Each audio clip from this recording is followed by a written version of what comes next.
امریکی صدر Donald Trump نے تارکین وطن کی امریکہ میں موجودگی کو حملہ قرار دے دیا ہے۔ انہوں نے حکومت میں آتے ساتھ ہی ڈیپورٹیشن کا عمل شروع بھی کر دیا ہے اور گوانتانامو بے میں تارکین وطن کے لیے حراستی مرکز کی تعمیری کا حکم بھی دے دیا ہے۔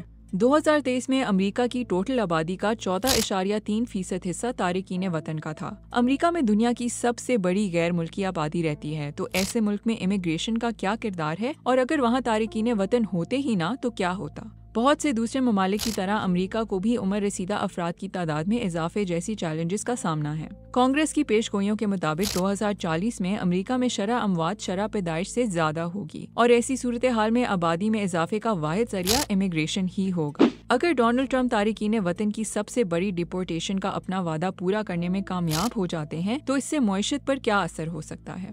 بوسٹن یونیورسٹی میں معاشیات کے پروفیسر طارق حسن کہتے ہیں کہ اگر تارکین وطن کو مکمل طور پر امریکہ سے نکال دیا جاتا ہے تو یہ G D P per capita میں 5 سے 10% کمی کی بات ہو رہی ہے، یعنی ہر شخص کی دولت میں کمی آئے گی اور آبادی میں کمی کی وجہ سے ٹوٹل جی ڈی پی میں بھی کمی آئے گی۔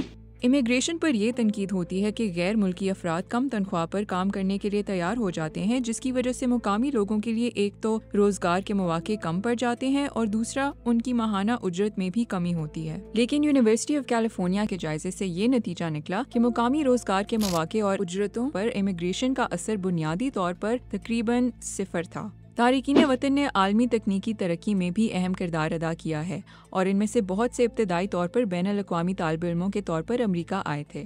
ایسوسی ایشن آف انٹرنیشنل ایجوکیٹرز کے مطابق 2022 سے 2023 کے تعلیمی سال میں 10 لاکھ سے زائد بین الاقوامی طالب علموں نے امریکی معیشت میں $40 ارب کا حصہ ڈالا اور ٹیوشن اور رہائش کے اخراجات کے ذریعے 3,68,000 سے زائد ملازمتوں کے مواقع پیدا کیے۔ لیکن ٹیکس کی ادائیگی اور اس سے ہونے والی آمدنی پر اثرات کے بارے میں کیا؟ اے آئی سی کے مطابق 2022 میں تارکین وطن افراد نے تقریباً $580 ارب کا ٹیکس ادا کیا، جو امریکہ میں جمع ہونے والے مجموعی ٹیکس کا 6واں حصہ ہے۔ کچھ ماہرین کے مطابق امیگریشن کے معاشی اثرات مثبت ہو سکتے ہیں، لیکن اکنامک پالیسی انسٹی ٹیوٹ کی ایک حالیہ ریسرچ میں اس کی مثال دی گئی کہ کم اجرت حاصل کرنے والے تارکین وطن کی ایک بڑی تعداد حکومتی سہولیات کی اہل ہو تو اس سے تھوڑے عرصے کے لیے مالی توازن پر منفی اثر پڑ سکتا ہے۔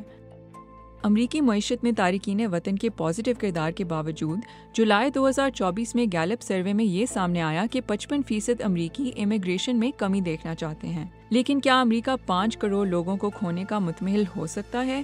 یہ شاید ڈونلڈ ٹرمپ ہی بتا سکیں گے۔